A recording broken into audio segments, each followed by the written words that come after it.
تو بیت اللہ شریف ایک مقناطیس کی مانند ہے جو دلوں کو کھینچتا ہے، ہر بندے کا دل کھینچ رہا ہوتا ہے، اسباب ہوں یا نہ ہوں یہ الگ بات ہے، دل کی تمنا ہر ایک کی ہوتی ہے کہ ہم بھی حج کریں۔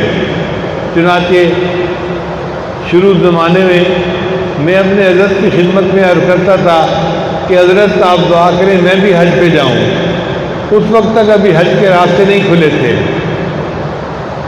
ایک دن میں بہت رو رہا تھا، زار و قطار رو رہا تھا، تو میں نے عرض کیا کہ حضرت آپ میرے لیے دعا فرمائیں، مجھے اللہ حج کی توفیق عطا فرما دیں، اور رونا شروع کر دیا۔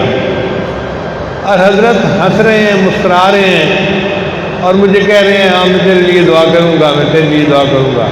مجھے بڑا تعجب ہوا، میں آنکھوں سے رو رہا ہوں کہ دعا کرے میں حج کے لیے جاؤں، اور حضرت آگے سے مسکرا رہے ہیں۔ شاید حضرت کو یہ کشفن محسوس ہو رہا تھا، اللہ تعالیٰ اس کے لیے راستہ کھول دیں گے اور ایک وقت آئے گا کہ یہ جی بھر کے حج کرے گا۔ تاہم والدین کی دعائیں، شیخ کی دعائیں، اللہ جانے کسی بندے کی دعا لگ گئی، کس کی لگی ہم نہیں جانتے، لیکن اتنا ضرور ہے کہ اللہ رب العزت نے زندگی کے کئی سال حج کے لیے توفیق عطا فرما دی۔ اب ارادہ تو اس سال بھی ہے، لیکن آنے جانے کی مشکلات ہیں، وہ ایک کے ساتھ نہیں، وہ سب کے ساتھ ہیں۔